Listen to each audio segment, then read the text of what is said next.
हरिओम बच्चों, आज हम लोग पढ़ेंगे जियोमेट्री के बारे में। ठीक है, तो ज्योमेट्री में मैं कुछ बता दूं कि हम लोग पिछले क्लास में पढ़ भी चुके हैं कि ज्योमेट्री किसको कहते हैं, जिसमें हम लोग विभिन्न तरह के शेप्स के बारे में पढ़ते हैं। कहने का मतलब कि हमारे चारों तरफ जो कुछ भी हम देखते हैं, हर चीज़ का कोई ना कोई शेप होता है। ठीक है, और हर चीज़ को हम मेजरमेंट भी करते हैं। तो हर चीज़ जब किसी न किसी शेप का रूप धारण कर लेता है, वो ज्योमेट्री कहलाता है, जिसको हम मेजरमेंट भी करते हैं। जैसे आप देखते होंगे पंखा, वो भी एक शेप है। टेबल, डेस्क, बेंच जो भी देखते हैं, खिड़की देखते हैं, दरवाज़ा देखते हैं, ये सब किसी न किसी शेप्स में होते हैं। यहाँ तक कि पेड़ पौधों को भी जब हम देखते हैं तो वो किसी न किसी शेप्स में होते हैं। ठीक है, तो हम लोग इसमें अध्ययन करते हैं ज्योमेट्री में। आइए इसकी परिभाषा को देखते हैं कि it is a branch of mathematics. यह मैथमेटिक्स का एक ब्रांच है, शाखा है, in which we study about measurement of and things. इसमें हम लोग थिंग्स के बारे में, कोई भी थिंग्स का क्या करते हैं, मेजरमेंट करते हैं कि जिस शेप्स में भी अगर होता है उसको हम मेजरमेंट करते हैं। It is formed by two Greek words. यह दो ग्रीक वर्ड से मिलकर बना है।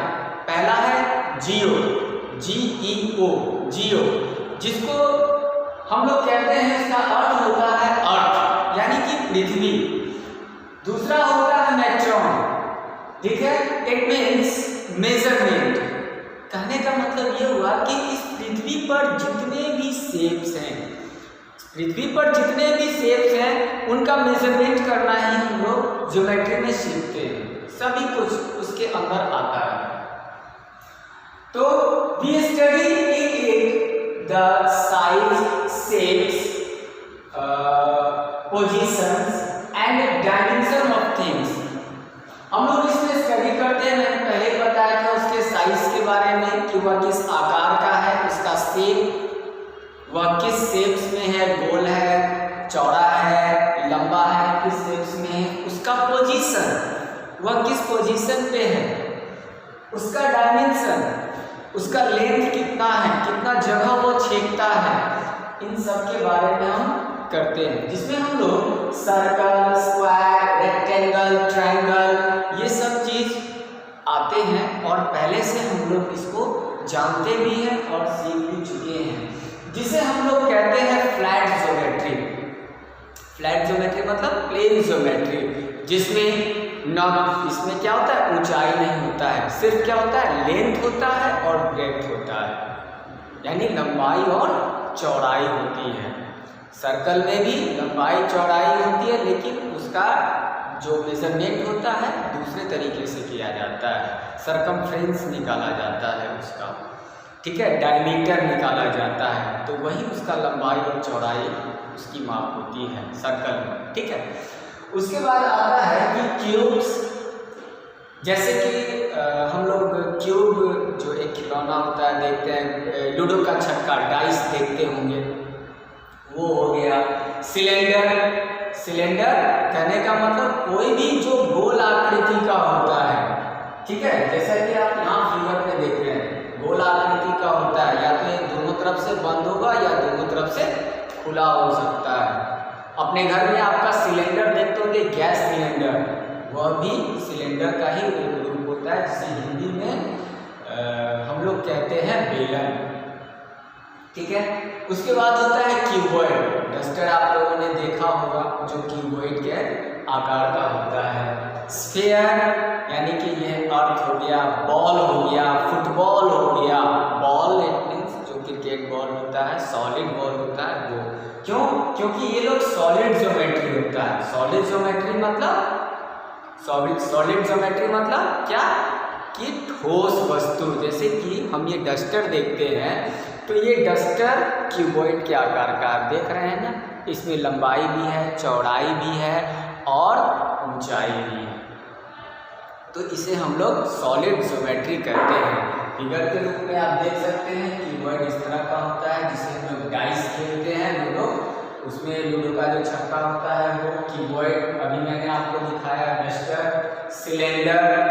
Cylinder just like a chalk, जो आप ये देख रहे हैं लंबा है और ये गोल होता है, दोनों तरफ से बंद भी हो सकता है और खुला भी हो सकता है। घर में आप लोग पाइप देखते होंगे, पानी का पाइप, वो भी सिलेंडर ही होता है।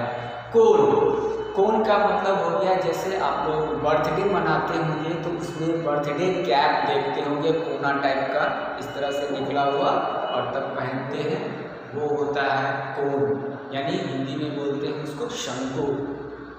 ठीक है। आइसक्रीम खाते हैं तो आइसक्रीम का जो नीचे वाला भाग होता है जिसमें आइसक्रीम डाला जाता है वो कोन के आकार का होता है। उसके बाद स्फीयर का फिगर यहाँ देख रहे हैं, फुटबॉल बना हुआ है, तो फुटबॉल भी एक सॉलिड होता है, तो ये क्या होता है, स्फीयर का एक भाग होता है। ठीक है। तो here we learn some interesting facts that will help us to know more about shapes around us. तो अब हम लोग कुछ इंटरेस्टिंग फैक्ट्स के बारे में जानेंगे जो हमारे चारों तरफ हैं, जो विभिन्न प्रकार के शेप्स को बनाने में सहायक होते हैं, सहायता करते हैं। ठीक है। जिसमें सबसे पहले आएगा पॉइंट। तो पॉइंट क्या है कि अ point is geometry in a location. Geometry में जो पॉइंट है वो एक लोकेशन को इंडिकेट करता है, मात्र एक लोकेशन। ठीक है। जिसमें इट हैज नो साइज, इसका कोई साइज नहीं होता है, इसका कोई साइज नहीं होता है। That is no width, no length and no thickness, मतलब ना तो चौड़ाई, ना मोटाई और ना ही उसका लेंथ होता है। ठीक है। A point is show by a dot. Point को डॉट से शो करते हैं, दिखाया जाता है। ठीक है। A symbol of point is, आप देख रहे होंगे वहां पर जो मैंने यहाँ दिखाया है, ए के ऊपर ये जो छोटा सा डॉट दिया है यही पॉइंट कहलाता है। ठीक है। इसके अलावा और कुछ भी नहीं है पॉइंट। ओके। उसके बाद है line. A line is a straight one. Line जो है एक सीधी रेखा को कहा जाता है, जिसे हम लोग कॉपी पर नहीं खींच सकते। हम लोग अनुमान लगा करके ही कॉपी पर एक लाइन खींचते हैं। क्यों? क्योंकि it has no fixed length, इसका कोई फिक्स लेंथ नहीं होता है। It can be extended to any length of both sides. हम उसके दोनों साइड्स को बढ़ा भी सकते हैं, घटा भी सकते हैं। जस्ट लाइक सिंपल में हम देखेंगे कि रेलवे लाइन का कोई एंड पॉइंट नहीं होता है। ठीक है। कहाँ शुरू और कहाँ खत्म होगा। उसके बाद आप देख रहे होंगे रोड का भी कोई एंड पॉइंट नहीं होता है, कहाँ शुरू कहाँ खत्म। ठीक है। उसी तरह से ये लाइन कहलाता है, वही लाइन होता है। उसके बाद है कि it has no end point, means ना तो इसका स्टार्टिंग पॉइंट होता है और ना ही खत्म हो रहा है उसका एंड पॉइंट, मतलब कोई भी एंड पॉइंट नहीं होता है उसका, किसी भी तरफ नहीं होता है। A symbol of line is AB। इस तरह से हम इसके सिंबल्स को दिखाते हैं, जिसमें कॉपी पर अगर हमें दिखाना हुआ सिंबल ऑफ लाइन को तो इस तरह से दिखाते हैं, जिसमें जब हम एक सीधी रेखा खींचते हैं, हम एक सीधी रेखा खींचते हैं ऐसे, और दोनों तरफ हम एरो का निशान देते हैं। इसका मतलब हुआ कि दोनों साइड हम इसे बढ़ा सकते हैं, घटा सकते हैं। लाइन सेगमेंट में क्या होता है कि फिक्स लेंथ होता है, उसको हम मेजरमेंट कर सकते हैं, इसको मेजरमेंट ही नहीं कर सकते हैं कि कितनी लंबी हो सकती है ये लाइन। ठीक है। उसी तरह से रे भी होता है, रे को भी हम मेजरमेंट नहीं कर सकते, लेकिन रे का स्टार्टिंग पॉइंट होता है, आगे हम उसके बारे में जानेंगे। ठीक है। एक उसका स्टार्टिंग पॉइंट होता है जिससे, और दूसरा जो उसका होता है वो ना तो उसका एंड पॉइंट होता है ना ही कुछ, उसको हम दूसरे साइड से कहीं भी बढ़ा सकते हैं और उसको घटा भी सकते हैं। ठीक है। अब इसके आगे हम लोग देखेंगे लाइन सेगमेंट के बारे में, ठीक है। तो लाइन सेगमेंट का डेफिनेशन में क्या कहा गया है कि a line segment has fix length, इसका फिक्स लेंथ होता है, ठीक है। It has two end points, इसके दो एंड पॉइंट्स होते हैं, ठीक है। It has shortest distance between the two points, ये जो इसका जो डिस्टेंस होता है ये दो एंड पॉइंट का एक शॉर्टेस्ट डिस्टेंस होता है। कहने का मतलब कि इट कैन बी मेजर्ड, हम इसको माप सकते हैं। लाइन सेगमेंट को हम हमेशा माप सकते हैं। फॉर एग्जांपल यहाँ पर आप देख रहे हैं कि ये जब हम लाइन सेगमेंट ये लाइन खींच रहे हैं, ये एक डॉट है यहाँ और एक यहाँ डॉट है दिया हुआ, तो ये ए हो गया और ये बी हो गया।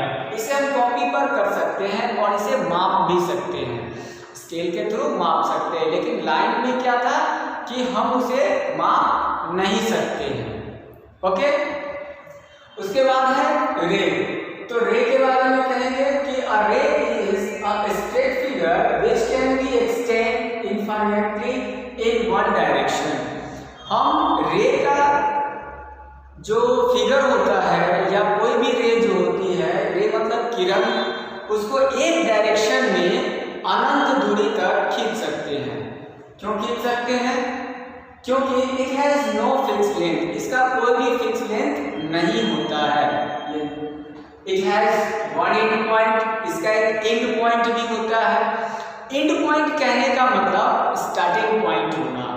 रे में एंड पॉइंट का मतलब जो होता है वो होता है स्टार्टिंग पॉइंट होना, यानी कि शुरुआत करना, जहां से हम उसकी शुरुआत करते हैं, ठीक है।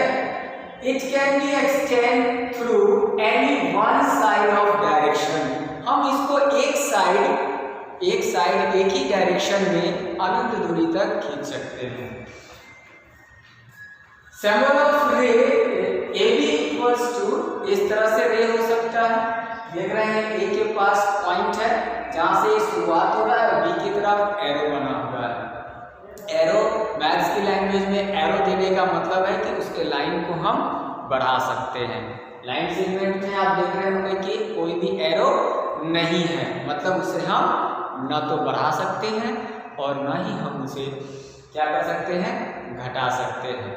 रे में किसी भी तरह का रे हो सकता है। जैसे सूरज को आप देख रहे होंगे तो सूरज क्या है, स्टार्टिंग पॉइंट है, ठीक है। वहां से जब किरण धरती की तरफ आ रही है, किरण यानी कि उसका जो रे है वो धरती की तरफ, सीधा धरती की तरफ आती है और धरती से टकराने के बाद फिर रिफ्लेक्ट होकर ऊपर की तरफ जाती है, ठीक है। जब हम किसी टॉर्च को जलाते हैं तो जहां से उसकी रोशनी शुरू होकर के निकलती है बल्ब से, वो उसका स्टार्टिंग पॉइंट होता है और जहां दूर तक वो जाती है, जहां तक हमारी आंखें देख सकते हैं वहीं तक हम देख पाते हैं, उसके आगे भी उसकी रोशनी जाती है, वो उसका दूसरा डायरेक्शन होता है जहां पर वो आगे की ओर बढ़ती जाती है। तो ये रे होता है, ठीक है। तो आज के लिए बस इतना ही, ओके, थैंक यू।